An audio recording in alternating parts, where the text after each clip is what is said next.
Bom, a gente vai iniciar a aula de hoje, pessoal, aqui desse tópico 10, dimensionamento e localização da proteção. Então, como eu falei para vocês, eu estou tocando em alguns pontos que eu acho mais relevantes, né? Porque os vídeos já estão lá, disponíveis para vocês. E aí eu vou começando aqui com o prédio conectado à rede externa de baixa tensão, tá certo? Então, admitindo essa possibilidade, aí ele tem algumas subseções aqui que tratam da proteção. Então, ele diz o seguinte, olha, os disjuntores termomagnéticos utilizados na proteção devem atender a EBT 004, tá certo? Possuindo no mínimo as seguintes características. Essa especificação aqui, ela trata das características, dessas aqui que vocês estão vendo. A tensão nominal de 230 volts para disjuntor monofásico, 400 volts para disjuntor trifásico, tá certo? Então, a tensão nominal é essa aqui, tá certo? Monofásico 230 volts, a nossa tensão aqui é 220, né? 230 volts, e trifásico 380, então ele pede 400 volts aqui para atendimento a esse requisito. Frequência de 60 Hz, frequência nominal. Tensão de isolamento de 500 volts, no mínimo, não é? Tensão de impulso suportável 4 kV, certo? Se vocês observarem, se vocês tiverem acesso a normas de equipamentos, a maioria dos nossos equipamentos de baixa tensão, eles são especificados para isolação de 3 kV, 2,5, 3 kV. A 5410, ela amarra bem direitinho isso aí. Então, dependendo da classe, também dependendo do nível de tensão, se está ligando em fornecimento monofásico, trifásico e tudo isso, ela estipula a tensão de impulso mínimo suportável que aquele equipamento deve atender, né? Então, ele está pedindo aqui para os disjuntores 4 kV, tá? De isolação. Capacidade mínima de interrupção, isso aqui é bem importante, né? Aqui já é corrente. Capacidade mínima de interrupção simétrica de 4,5 kA para disjuntores monofásicos e 5 kA para disjuntores trifásicos, conforme a NBR 60898. Essa 60898, na verdade, isso aqui é uma IEC, tá certo? Acho que já comentei com vocês. São duas normas básicas sobre especificações de disjuntores, tá certo? Aí vai depender da classe de disjuntores, da aplicação, do tipo de disjuntor. Mas, como mínimo, então tem isso aqui, olha, vocês já tem esses valores aqui para considerarem, tá certo?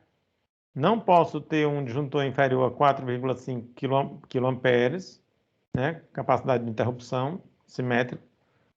Se esse disjuntor for monofásico, ou inferior a 5 kA se esse disjuntor for um disjuntor trifásico, ok? O dimensionamento da corrente nominal do disjuntor individual de cada unidade consumidora deve ser de acordo com a demanda calculada no projeto, certo? De cada unidade consumidora separadamente, devendo proteger também o condutor principal da mesma. Então, a gente vai fazer a demanda de cada apartamento, né? Então, cada apartamento eu vou utilizar essa demanda para fazer o dimensionamento, tá certo? Do disjuntor, obviamente. Vou fazer o dimensionamento do cabeamento também, né? Considerando lá aqueles critérios, a gente ainda vai falar sobre isso, mas considerando os critérios de correção, a gente falou no início do curso, a gente falou algumas vezes sobre isso, critérios de correção, né, da corrente, capacidade de condução, né, do cabo.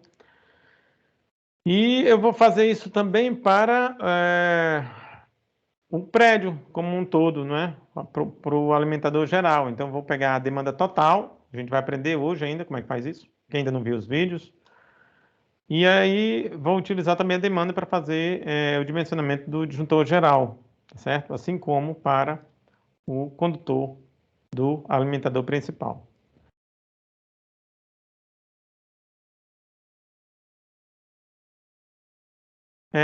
Nos prédios de múltiplas unidades consumidoras, com alimentação da rede primária ou secundária, deve existir uma malha de terra com dimensões convenientes, destinada ao aterramento do neutro e de todas as partes metálicas não destinadas a conduzir corrente elétrica. Isso aqui é uma premissa básica, tá certo? Então, isso aqui vai como uma regra geral, aí ele detalha aqui.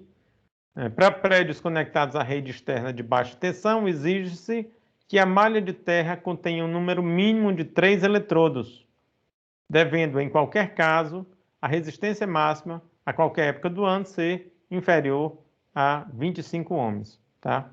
Inferior a 25 ohms. Eu tirei aqui ipsis literis da norma, mas fica dúbio, né? Parece que ele está falando de resistência máxima, tá certo? Ok, não tinha visto isso aqui. Tá, então, resistência máxima deve ser de 25 ohms, né? Então, a resistência a qualquer época do ano, tanto faz período seco quanto período chuvoso. Quando você está no período chuvoso, claro que essa resistência cai, né? Despenca, cai bastante, mas mesmo no período seco, essa resistência não pode exceder os 25 ohms, tá? Para prédios com alimentação derivada da rede primária da Enel, exige-se que a malha de terra das subestações abrangidas por essa norma contenha um número mínimo de 6 eletrodos, né? 6, se você está na rede secundária, 3 eletrodos, rede primária, 6 eletrodos. Devendo, em qualquer caso, né, a resistência máxima a qualquer época do ano ser de 10 ohms. Então, qualquer época do ano, resistência inferior a 10 ohms.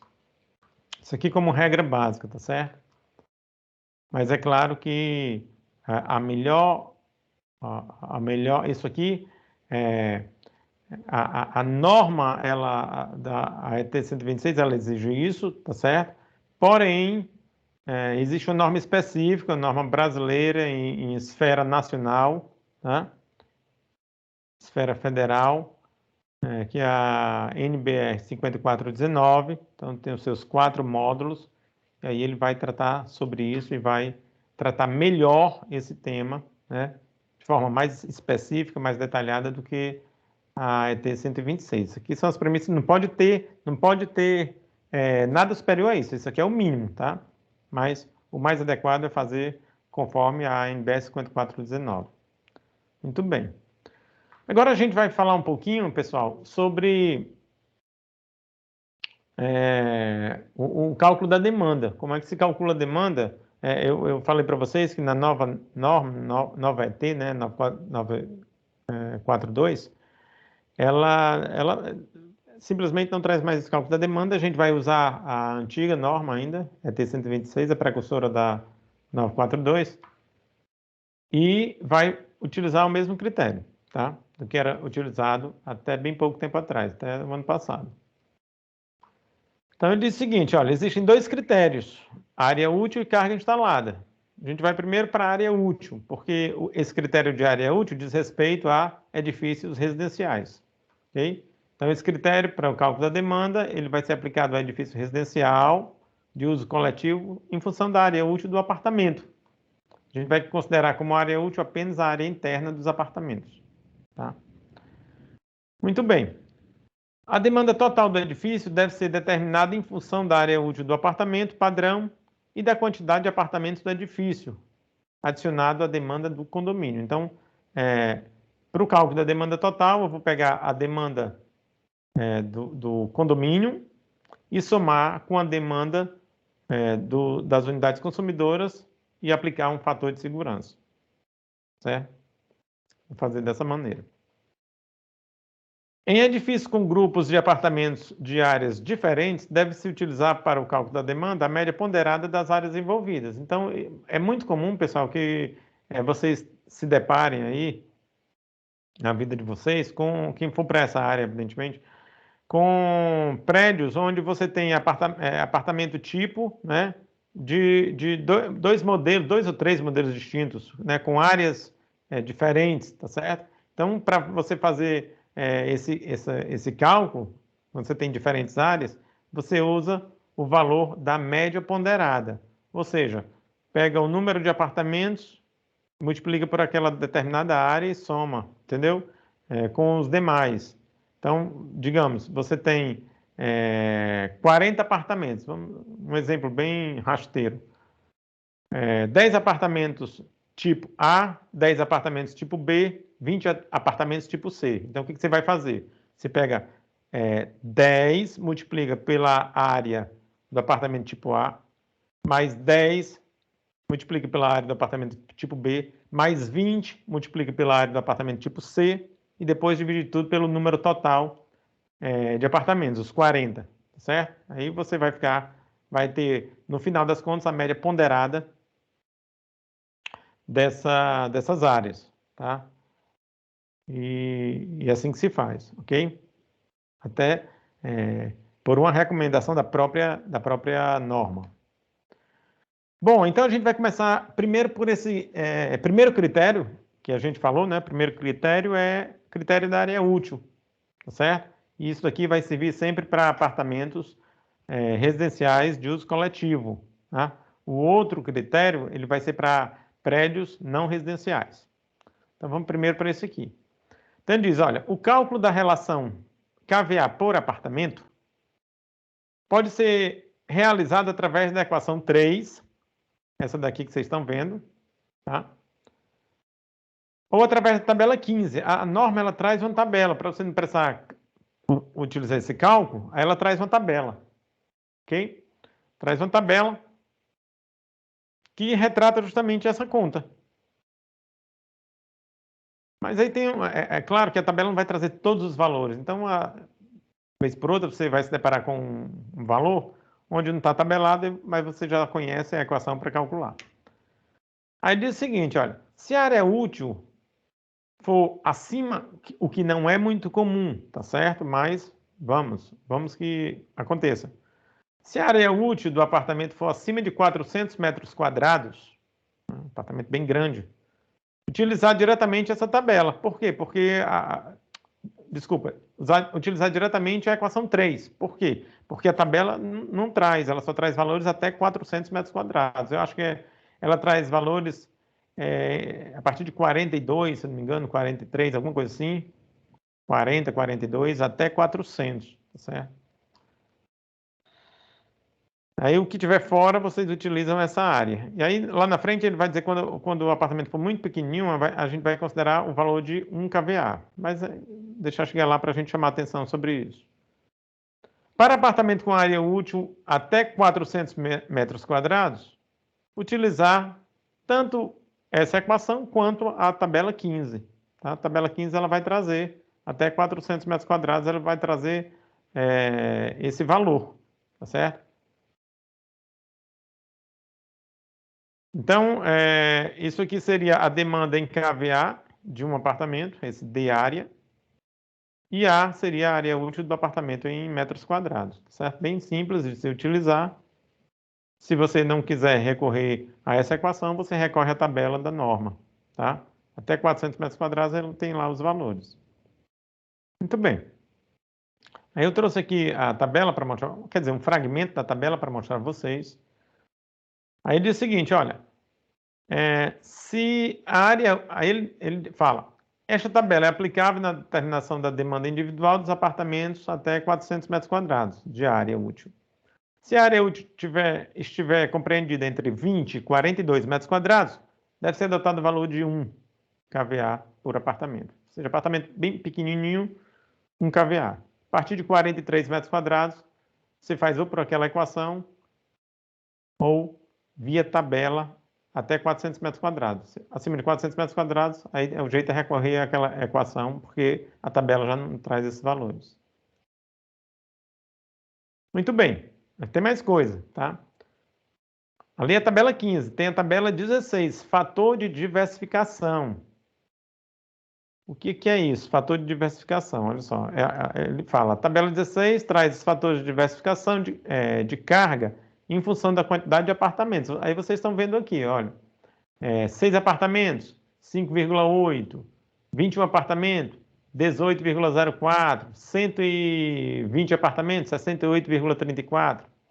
Então, eu vou pegar esse fator de diversificação e multiplicar pela demanda de um apartamento individual. Tá certo? Por que isso? Porque nesse fator de diversificação, pessoal, é como que você já aplica uma compensação, tá certo? Pelo fato de os apartamentos eles não estarem conectados ou ligados, né? Ou com suas cargas no valor nominal o tempo todo, tá certo? Então, para que você não caia na possibilidade de superdimensionamento, então foi criado esse fator de diversificação, certo? Então, como os apartamentos não estarão com carga nominal conectada o tempo inteiro, a gente aplica esse fator de diversificação, ok? Então, esse fator de diversificação ele vai depender do número de apartamentos. E aí, a gente vem aqui para a tabela 16 e vê qual é o número de apartamentos que você tem lá no seu prédio. Digamos que eu tenho lá, vamos lá, professor, eu tenho 60 apartamentos lá no prédio. Então, o fator de diversificação, 40,94. Tá? Bem simples, a gente já faz isso. E aí, olha só, o que você faz? A demanda, nessa equação 5, aí você vai ver a demanda dos apartamentos, aqui é a demanda total do conjunto de apartamentos, tá? Das unidades consumidoras, com exceção do condomínio. Todas as unidades consumidoras, com exceção do condomínio, certo? Aí o que você vai fazer? Olha só. O que você vai fazer? Você vai pegar esse D área que a gente calculou lá no início, tá certo? Pegar esse D área. Como foi que eu calculei esse D área? Vou voltar aqui para lembrar para vocês, olha. Calculei ou via tabela 15 ou então por essa equação 3. Bom, já tenho a demanda de um apartamento só. Esse D área é demanda de um apartamento. Multipliquei pelo fator de diversificação. Agora eu vou ter, tá certo? A demanda de todos os apartamentos. Todos. Aí, ainda assim, eu aplico um fator de segurança. Venho aqui para a equação 4, da demanda total. A equação 4, ela calcula a demanda total do prédio. Então, a demanda total do prédio vai ser a demanda de todos os apartamentos, multiplicado pelo fator de segurança, mais a demanda do condomínio. Certo? A demanda do condomínio a gente vai já ver como é que é. Só que tem um detalhe, olha. O valor mínimo utilizado para esse fator de segurança, pessoal. Fator mínimo que se utiliza, o valor mínimo que se utiliza para esse fator de segurança é 1,4, 40% de segurança, ou 140% de segurança, tá certo? Então, 1,4 no mínimo, tá? Então, a gente trabalha com esse valor aí que sempre fica bem. Então, a gente já está colocando um bom fator de segurança, caso a gente desconfie que tem algum erro da tabela, né? Não está retratando bem aquela situação, etc. Aquela tabela 16 lá do fator de diversificação. Muito bem. Então, eu estou trabalhando com bastante segurança aí para o cálculo dessa demanda, tá certo? Então, é assim que a gente calcula a demanda total deste prédio, tá certo? Agora vamos para o critério da carga instalada. Este critério para o cálculo da demanda deve ser aplicado para edificações não residenciais e de uso coletivo, tá? Então, o que a gente vai fazer? O que a gente vai fazer? Olha só. A gente vai. É um critério parecido com aqueles que a gente já está acostumado a utilizar, tá certo? Se calcula esses fatores aqui, ó, A, B, C, D, E e F, e depois ele ainda multiplica aqui por uns fatores de compensação, que aí vai muito de quem elaborou, evidentemente, essa norma, mas é muito baseado em critérios estatísticos, tá certo? Muito baseado em estudos estatísticos realizados pelas próprias distribuidoras, tá? Não só pela Enel, mas por todas elas. Então, olha só. Aí ele vai dizendo, olha, esse item A, certo? Nada mais é do que a demanda das potências em kVA para iluminação e tomada de uso geral. Certo? Aí você vai colocar tomada de uso geral, conectar televisor, ventilador, equipamento de som, computador, etc. Ok? Muito bem. E aí ele diz mais uma coisinha aqui, olha. Eu tenho essas outras 3 variáveis, uma delas já é bem conhecida, fator de potência, mas eu tenho esse A índice I, A índice D. O A índice I é o somatório das potências de iluminação incandescente e tomada de uso geral, isso em kVA. Então, somo tudo aqui. Lâmpada incandescente, tomada de uso geral, somo tudo aqui. O item, a variável A índice D é o somatório das potências em kW de iluminação de descarga. Em kW eu estou dividindo pelo fator de potência, então vai dar em kVA também. Se eu tiver lâmpada de iluminação de descarga, aí eu jogo para cá também, tá certo? Então eu jogo para cá também. Muito bem. Esse aqui ele diz iluminação incandescente, tá certo? Incandescente a gente não utiliza mais, mas a gente pode utilizar tudo que for LED, pode colocar aqui, tá certo? Sem problema nenhum. Muito bem. E o que não for LED, aí vocês colocam para cá, tá certo? Porque aí você pode corrigir aqui com um fator de potência, tá? Muito bem. Eu tenho aí também, aqui tem um fator de potência, tá certo? O fator de potência que a gente vai utilizar, pessoal, aí vai depender bastante. Se eu quero ser mais conservador, uso um fator de potência de 0,8, como é bastante comum. No passado foi bastante comum. Hoje em dia se usa fatores de potência maiores. Dependendo da concessionária onde você estiver, você usa 0,92, 0,95, tá certo? Eu indicaria para vocês usar entre 0,92 ou, se você quiser ser bastante conservativo mesmo, usa 0,8, tá certo? Mas aí fica a seu critério, mas você tem que deixar isso claro lá no seu relatório, tá? No seu memorial de cálculo. Fator de demanda para iluminação e tomadas, né? Aí você vai ter aqui, olha só, pessoal, esses fatores, né? Fator de demanda, aí vai depender se você, qual é o tipo de aplicação que você tem, tá? Então, se você tem administração de prédios e condomínios, aí você vai usar o seguinte, olha, até 100 kW, 0,35, acima de 100 kW, 0,13.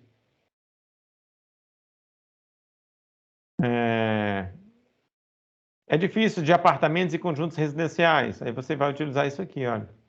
Primeiros 20, 0,40, os seguintes 40 kW, 0,30, os seguintes 40 kW, 0,20, os seguintes 100, 0,15 e os seguintes 200, 0,100, 0,10. Auditórios, salões, exposições 0,9, bancos, e aí vai depender muito da aplicação. Escritórios, 0,8, iluminação, 0,1 para tomada de uso geral, e por aí vai, tá certo? O fato é que você já tem essa tabela 1, para lhe dar um embasamento, tá?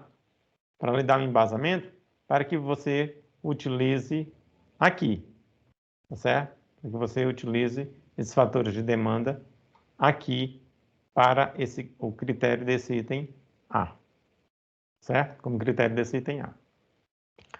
Bom, aí agora a gente vai passar adiante. Né? Item B, demanda de todos os aparelhos de aquecimento em quilowatt. Calculada conforme a tabela 6. Então, aqui a gente tem a tabela 6, fator de... Isso aqui é tudo extraído da ET 126. Tá? Fator de demanda de aparelho de aquecimento, né? Chuveiro, fogão, assadeira, etc. Aí vai depender do número de aparelhos e a potência individual deles.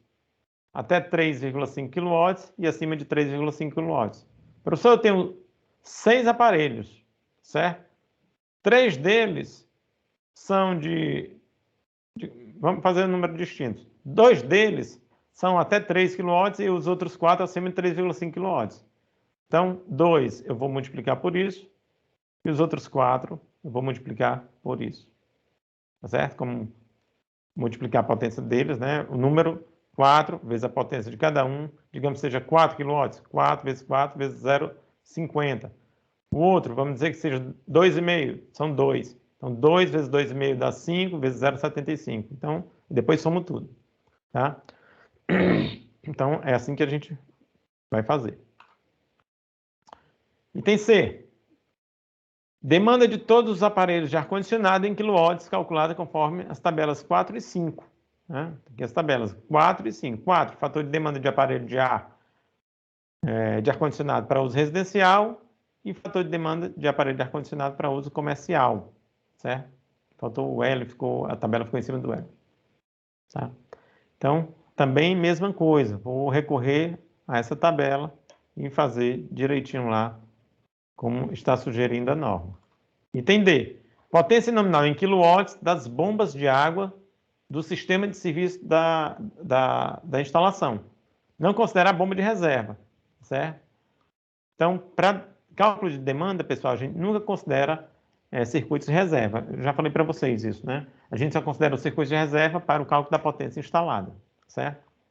Então, a gente faz assim. E o item E, demanda de todos os elevadores em quilowatts, calculado conforme a tabela 2. A tabela 2 é essa. Se tiver os elevadores, ó, aqui, então, 4 elevadores, 0,60, 2 elevadores, 0,70 e por aí vai. Então, resumo da ópera, pessoal. Ainda tem um item para falar, tá certo? Mas já vou me adiantar. Resumo da ópera. Vou determinar a demanda do condomínio de acordo com o segundo critério, o critério da carga instalada, porque o condomínio é algo não residencial, tá certo? Faz parte do prédio. Eu tenho lá as áreas comuns, né? Em cada andar eu vou ter área comum, vou ter área comum em outros locais, tá certo? Local de lazer, o que quer que seja, né? Acesso, tudo área comum. Então, tudo aquilo faz parte do prédio, né? E não é residencial, né? Do ponto de vista legal, ali é comercial, tá? Porque existe uma administração do condomínio, ok? Então, vou utilizar o critério da carga instalada, como a gente está discutindo aqui. F. Outras cargas não relacionadas em quilowatts. Nesse caso, o projetista deve estipular o fator de demanda característico das mesmas. É bem comum, pessoal, ter cargas que não estão previstas aqui, certo? Pode ser que exista. Aí você tem que recorrer ao fabricante, tá? Ou então, para saber o fator de demanda, ou então recorrer a outras normas, pode ser também que tragam tabelas, tá certo? Que possam lhe dar suporte, possam lhe fornecer fatores de demanda para aquela carga em especial que você está analisando. Então, o que não está previsto, a gente coloca aqui nesse índice F. Aí tem algumas observações, 2 observações. Ele diz o seguinte, olha, para o cálculo da demanda não é considerada qualquer carga reserva, a gente já falou sobre isso.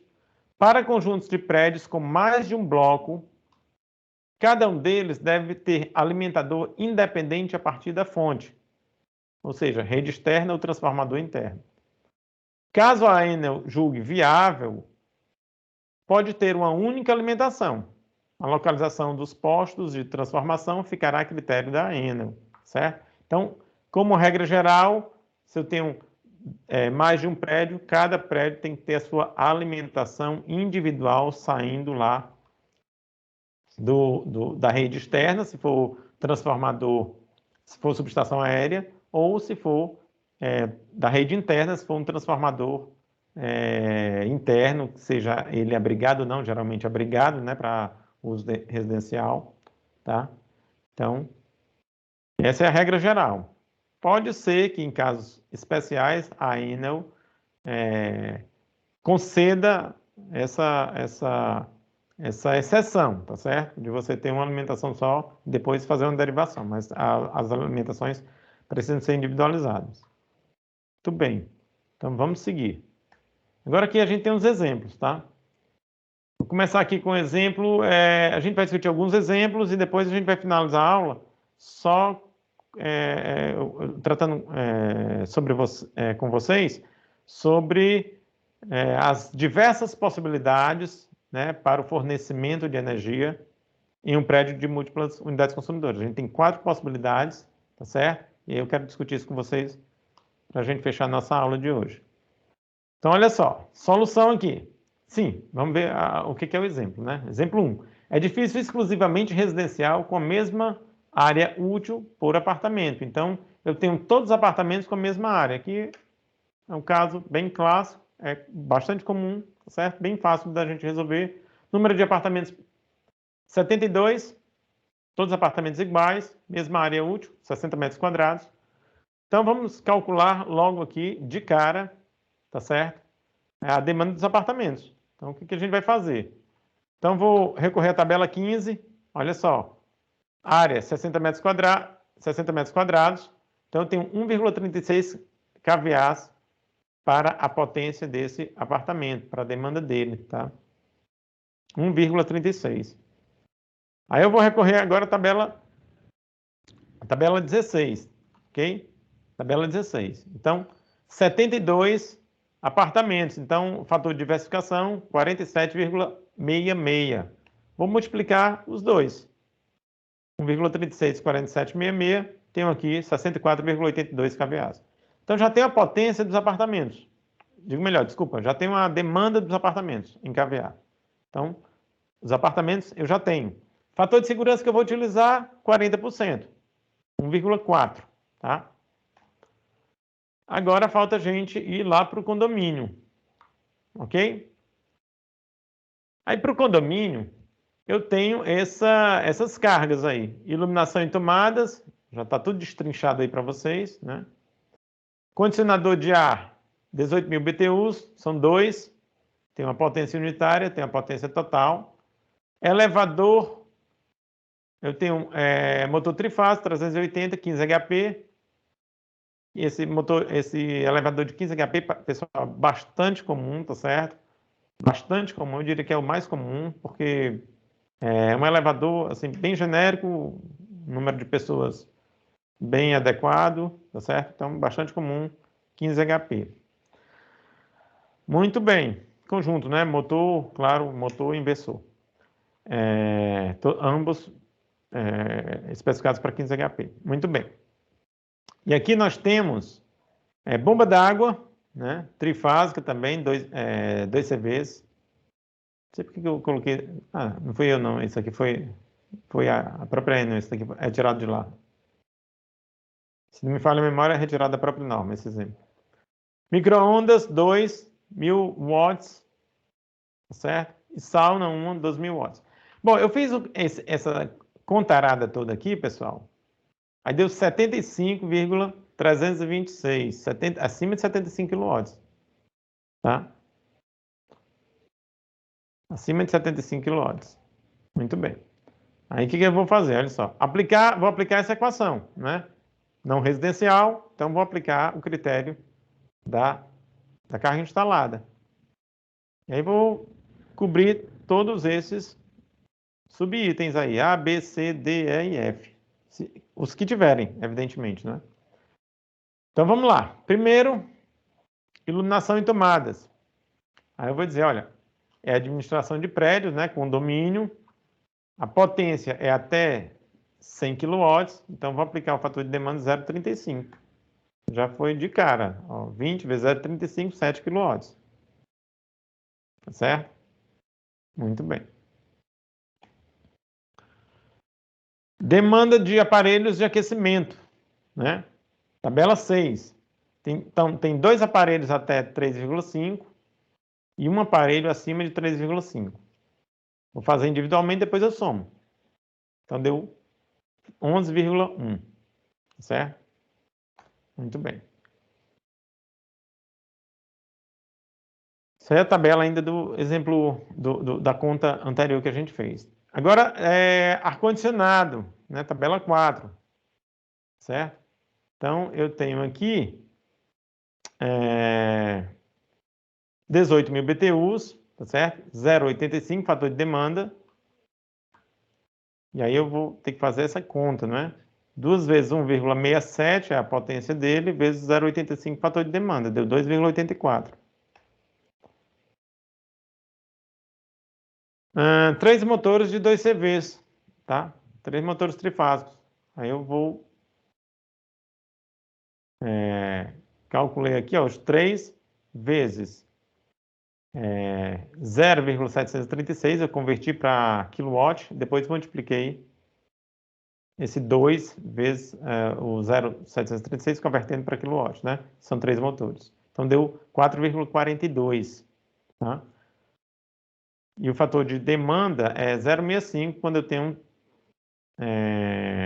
Não, digo melhor, desculpa. Isso aqui ainda são as bombas. A bomba eu entro com esse valor mesmo porque ele já tem um fator para fazer a conversão. Tem um fator na própria equação, tá certo? Então eu vou entrar com esse valor mesmo, sem me preocupar com rendimento nem com nada. Aquele fator já faz essa correção. Agora eu vou para os elevadores, tá?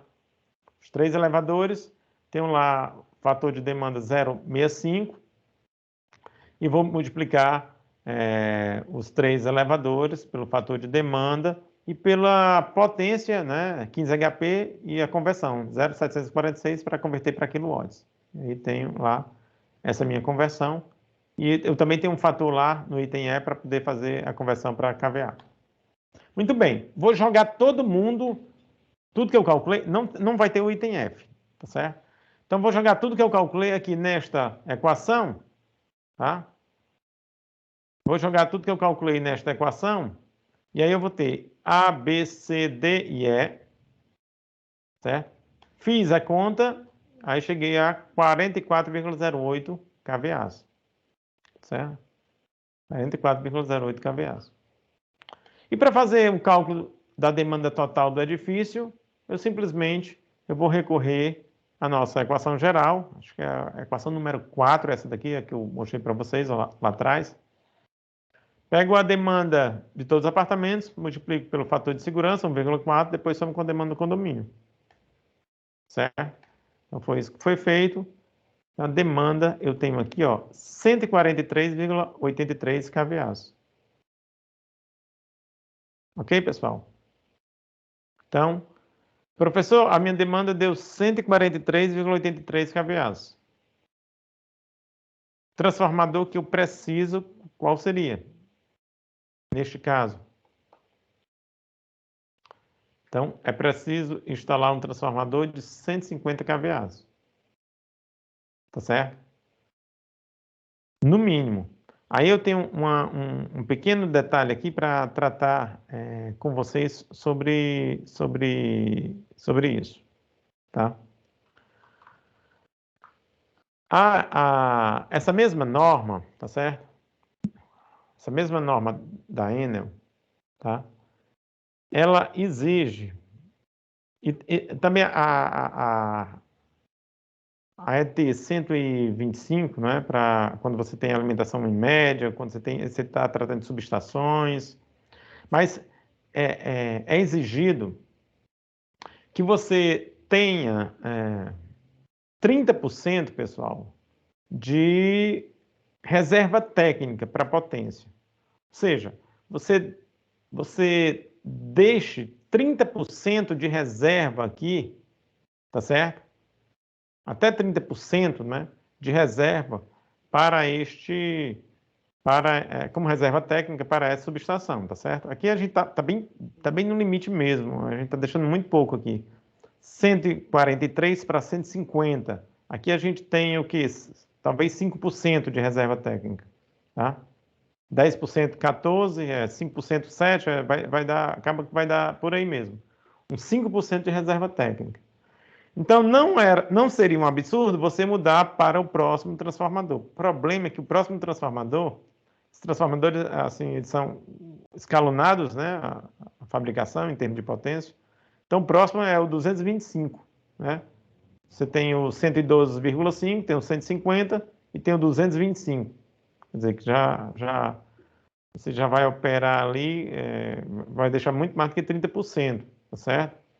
Mas Como esse transformador aqui, ele vai ser um transformador da Enel, você vai receber em baixa tensão, né? Isso aqui não vai ser adquirido pelo condomínio, né? É diferente de você receber em média tensão, o condomínio adquirir o transformador interno, fazer a instalação e etc.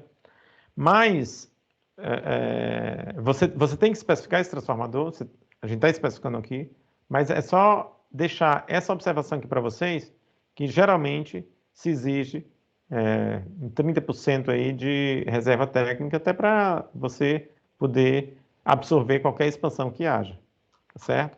Da maneira como está aqui, está muito, muito em cima, não é? Mas ficaria, tecnicamente você faria como está aí, e ficaria a critério da Enel colocar o 150 ou 225, que afinal de contas quem vai bancar é a distribuidora.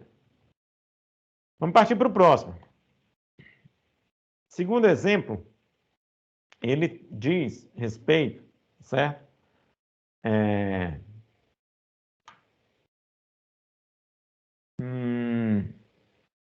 Olha só, edifício exclusivamente residencial com mesma área útil por apartamento, tá certo? Características, 138 apartamentos, área útil 90 metros quadrados. Ele é igualzinho que a gente fez, e aqui são as cargas do condomínio. Ele é igualzinho o outro que a gente fez, pessoal. Então, não vou perder tempo com esse. Eu vou passar para um outro que, de repente, será mais proveitoso, tá certo?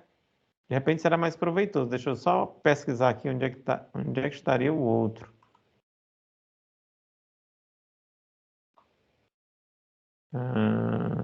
Tá.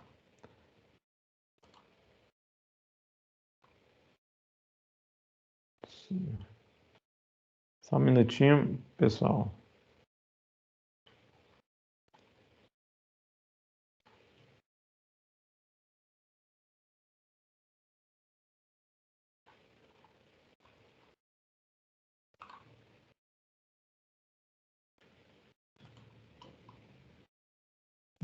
Pronto, a gente vai fazer esse aqui, que eu acho que ele é mais interessante do que o outro. Apesar de não tem a ver com o projeto de vocês, tá certo?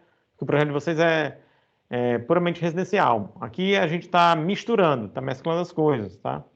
Então, eu tenho um padrão comercial, padrão residencial, tá? Mas eu acho que é interessante a gente discutir isso aqui como um último exemplo, assim, de exercício.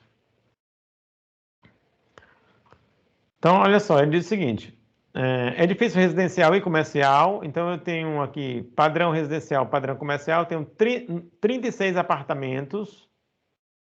36 apartamentos, tá certo? Residenciais, com área útil de 86 metros quadrados por apartamento. 12 padrão comercial, tá certo? Com 50 metros quadrados de área útil.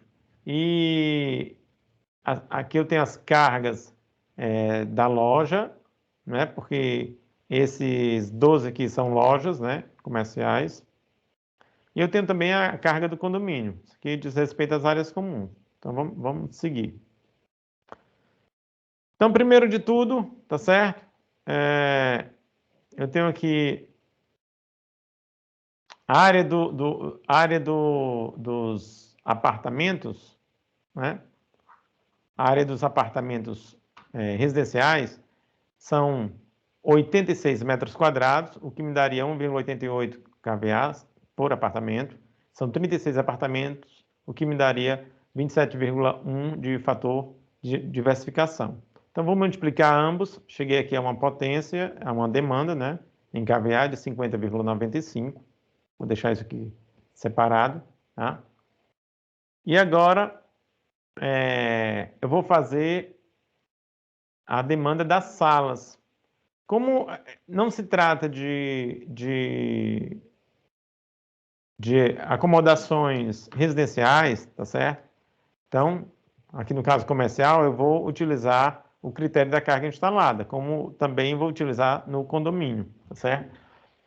Então, eu tenho aqui demanda de iluminação em tomadas, né? Tabela 1. Então, eu tenho aqui, ó, bancos, lojas e semelhantes. Aí ele diz o seguinte, ó, Iluminação eu uso 0,9, tomada de uso geral 0,3. Então, ele tem iluminação 600, tomada de uso geral 3.000. Aí, o que ele fez? Colocou 600,09, 3.003. E aí, multiplicou por 12, porque é o número de salas.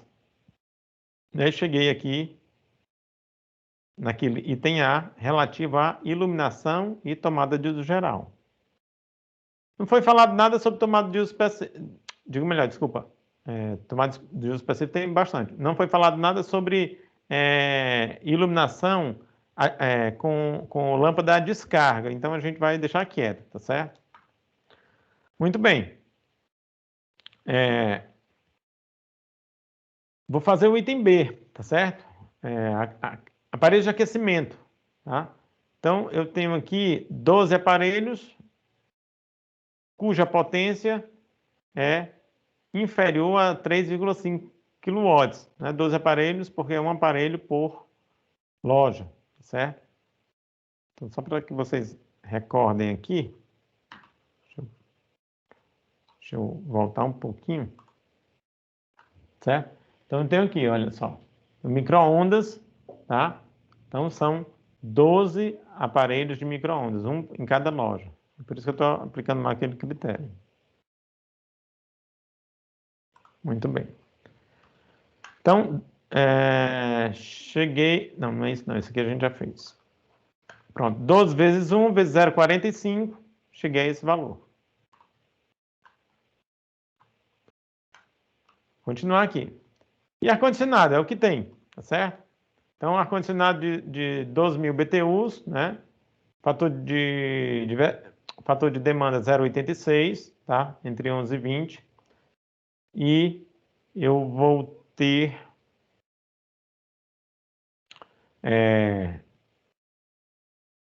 essa potência de 1.120, né? Que diz respeito a 12.000 BTUs por hora, tá certo?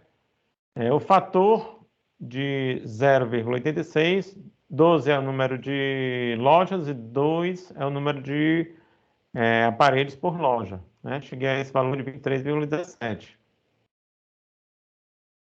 Aí eu vou jogar todos nessa equação, conhecida nossa já, e aí chegamos a esse valor da demanda das lojas igual a 34,46 kVA. Então já temos loja, já temos apartamentos. Apartamento a gente vai aplicar 1,4, loja não é necessário.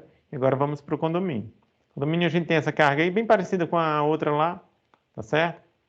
E aí a gente vai fazer conforme fizemos da outra vez. Então, administração mais uma vez, até 100,035. Então, vou coletar a potência e multiplicar pelo o respectivo fator de demanda. Aparelhos de aquecimento, eu também tenho, tá certo?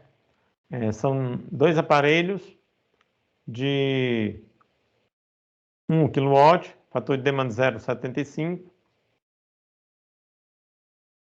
Ar-condicionado, né? Então eu tenho lá 4 aparelhos, potência 1,67 kW, fator de demanda 0,80.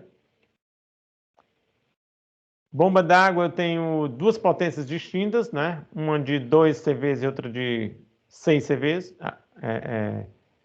Na verdade, eu tenho 2 de 2 CVs e 2 de 6 CVs, né? E aqui o 0,36 é a conversão para quilowatts, somei tudo lá.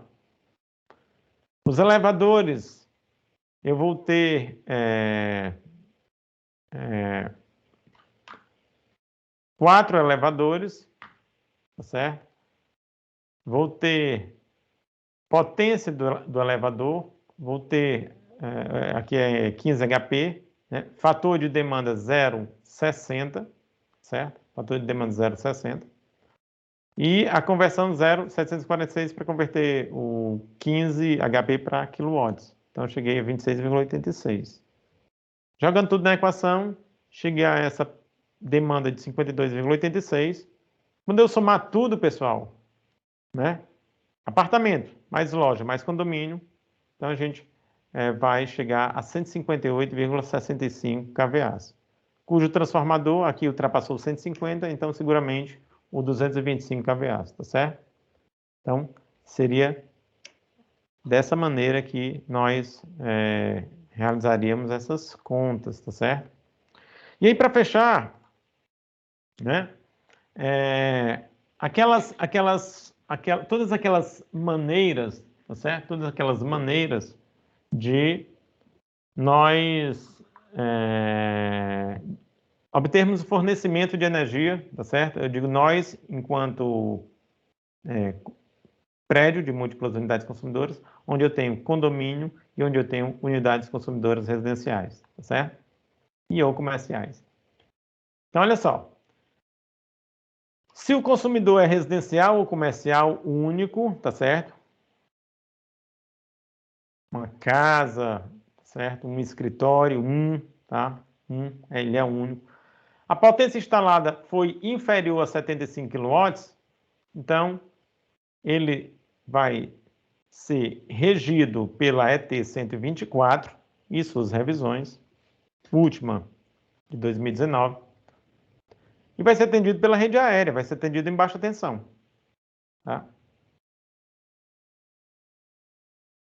Se o consumidor for residencial e comercial, mas se a potência instalada for 75 kW, acima de 75 kW, digo melhor, desculpa, ele vai ser atendido, tá? Ele vai se submeter a ET 125. Mas também continua sendo atendido através da rede aérea, certo?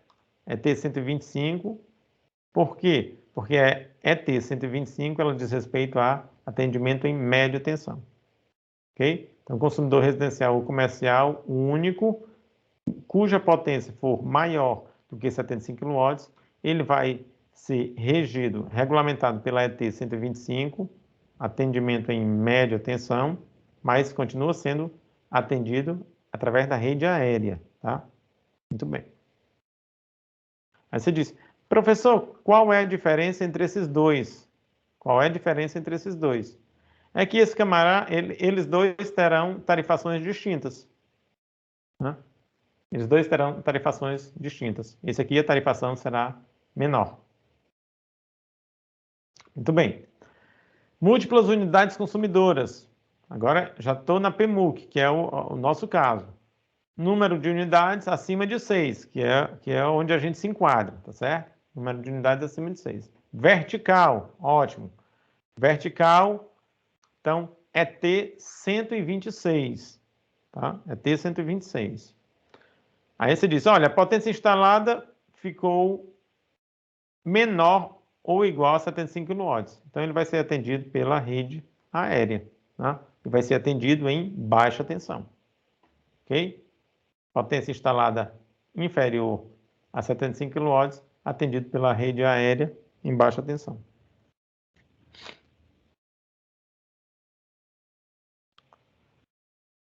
Múltiplas unidades consumidoras.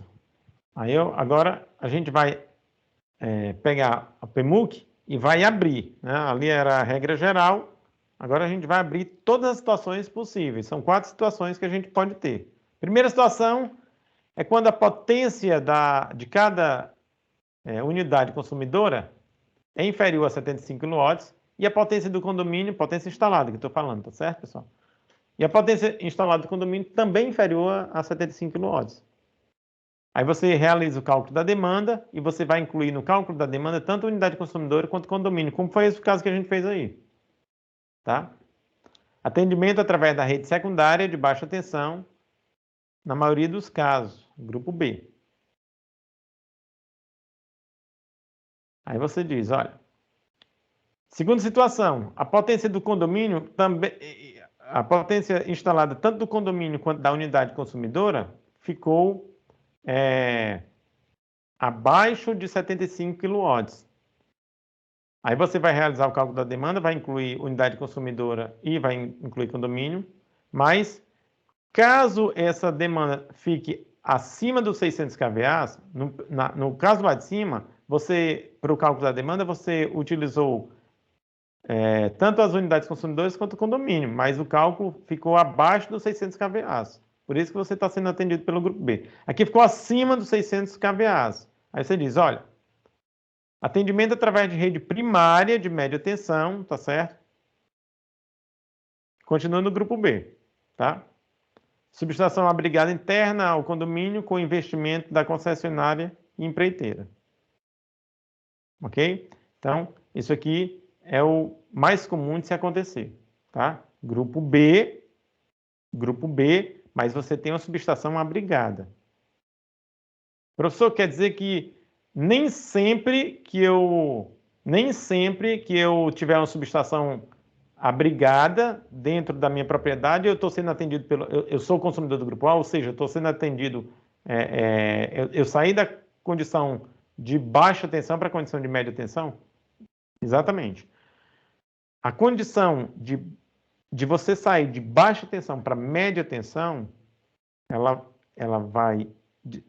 diz respeito, tá certo? Ela vai acontecer quando a sua potência instalada, tá certo, for superior a 75 kW. Tá? E o disjuntor, né, no caso aqui do condomínio, o disjuntor ficar acima dos 125 amperes para o sistema trifásico.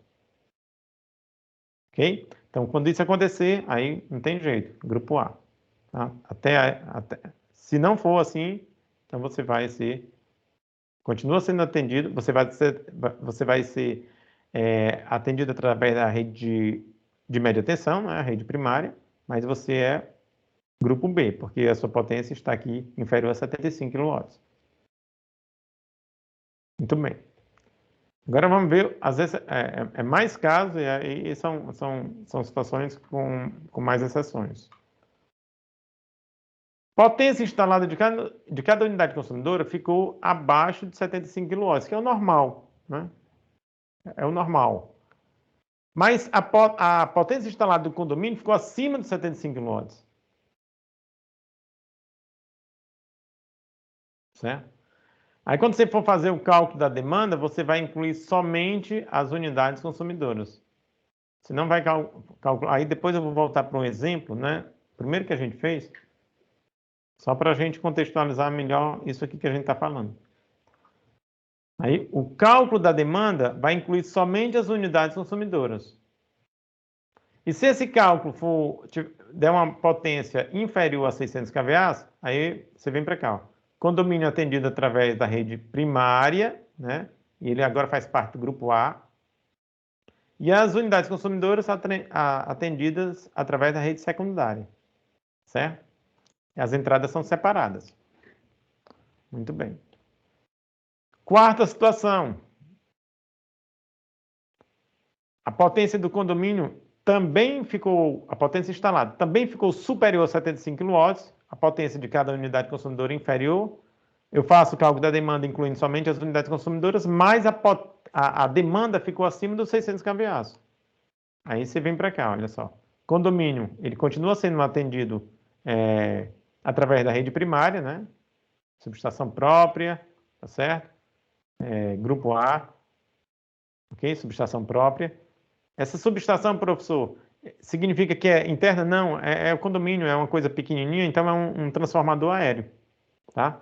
Com um conjunto polimérico, fazendo a medição, aquele negócio todo, só que são alimentações separadas, né? Condomínio e as demais unidades consumidoras. Demais unidades consumidoras atendidas através da rede primária de média tensão, né? Subestação separada e abrigada, mas elas continuam sendo do grupo B. Elas são atendidas em média, mas elas são do grupo B porque a sua potência é inferior a 75 kW. Certo, pessoal? Era isso que eu queria tratar para vocês. E aí, lembrem dessa situação 3 aqui, olha só.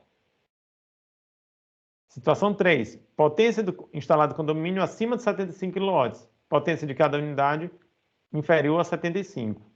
Cálculo da demanda deve incluir somente as unidades consumidoras. Tá certo? Tá? Aí eu venho aqui para aquele exemplo que a gente fez lá no início, só para tirar... esse exemplo ele é didático, mas Se a gente fosse fazer ele na prática, não seria como foi feito aqui. Venham aqui, olha só. Aqui é o primeiro exemplo que a gente resolveu.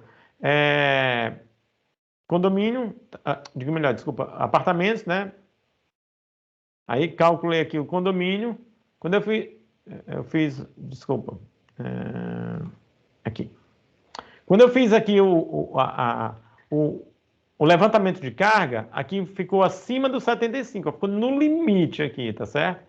Talvez seja por isso que esse exemplo eu resolvi ipsis literis, como está lá no exercício da Enel. Na verdade, eu estou passando para vocês, mas esse exemplo resolvido dessa forma está lá na norma, né? É um exemplo resolvido pela própria Enel. Então, deve ter sido por isso que ela ainda considerou esse fato de você não ter entradas separadas, porque a priori, 75 kW, aqui acima, ligeiramente acima, mas ainda assim acima de 75 kW, então você teria necessariamente que esse camarada já partir para grupo A. A demanda não poderia ser feita juntando os dois, a demanda teria que ser só unidades consumidoras, porque as entradas vão ser individualizadas, tá certo? Você vai ter duas subestações, uma para o condomínio e uma para as unidades consumidoras, tá certo? Eu queria só pontuar isso aqui para que, quando vocês estiverem estudando depois, tá? Vocês vão ver, opa, aqui tem algo que está contraditório. Mas é só por isso, tá certo? Se esse valor, eu acredito, tá? Se esse valor tivesse ficado, sei lá, 80 kW, aí não é ligeiramente maior do que 75, né? 80 é 80 maior do que 75 kW.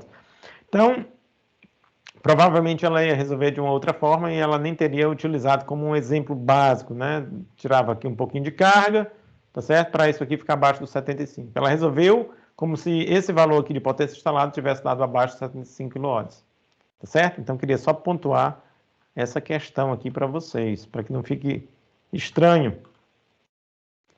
tá? Então, múltiplas unidades, certo. Sempre que for necessária, subestação para atendimento das unidades consumidoras com potência instalada inferior a 75, certo? E demanda superior a 600 kVA, exemplo de apartamentos ou casa, o investimento será por conta da Enel ou cliente. Enel ou cliente? Não, Enel e cliente, tá certo? Então, sempre que...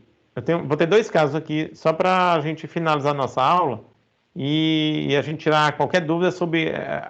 professor, como é que são os investimentos, quem é que paga o quê? Então, eu tenho esses dois casos.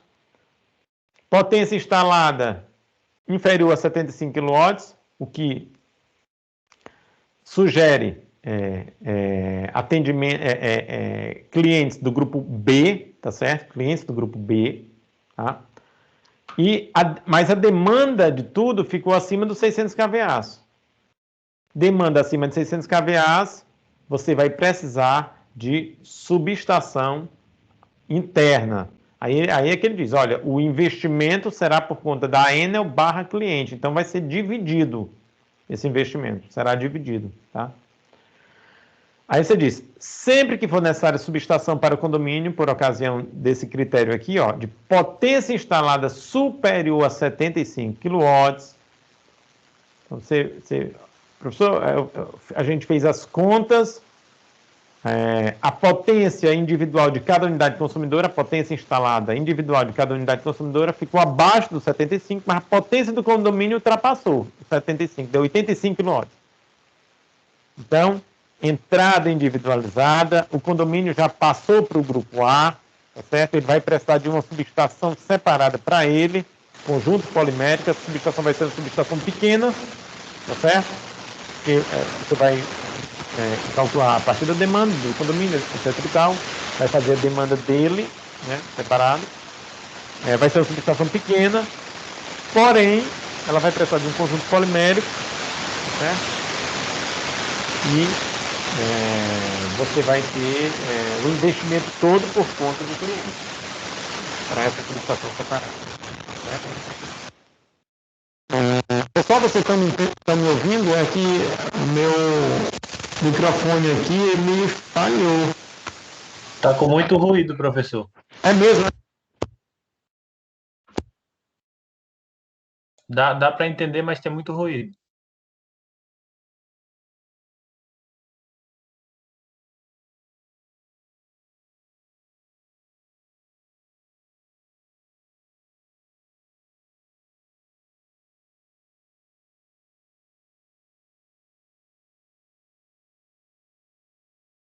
Pronto, melhorou, né? Melhorou. Tá, Tá é que normal. acabou a pilha. Bom, foi mal.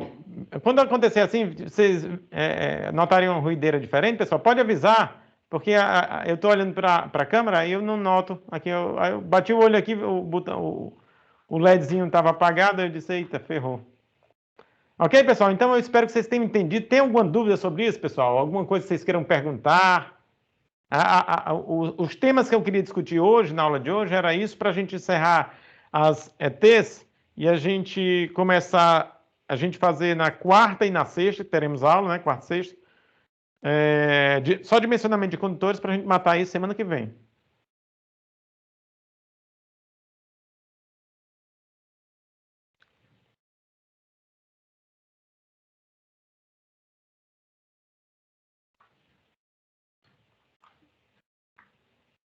E aí, dúvidas?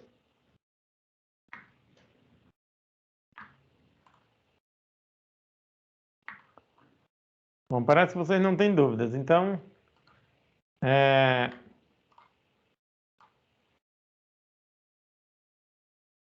pessoal, a gente vai encerrar por aqui, já que vocês não estão sem dúvidas.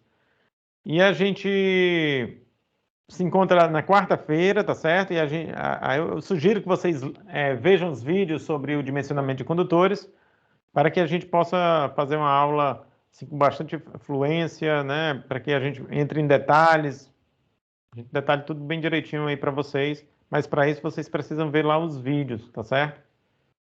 Então tentem fazer um esforço e ver e assistirem os vídeos. É possível que na próxima semana eu já tenha alguma coisa aí de nota para vocês. Eu vou falar com os meninos lá, os três, os dois meninos e a menina, né? Para ver como é que como é que tá o andamento aí das correções, para ver se próxima semana já tem alguma coisa para passar para vocês de feedback, porque quanto mais cedo melhor para que vocês façam os devidos ajustes, tá certo? Então a gente vai encerrar por aqui, pessoal. E aí a gente vai conversando. Quarta-feira a gente se encontra mais uma vez às 14 horas, ok?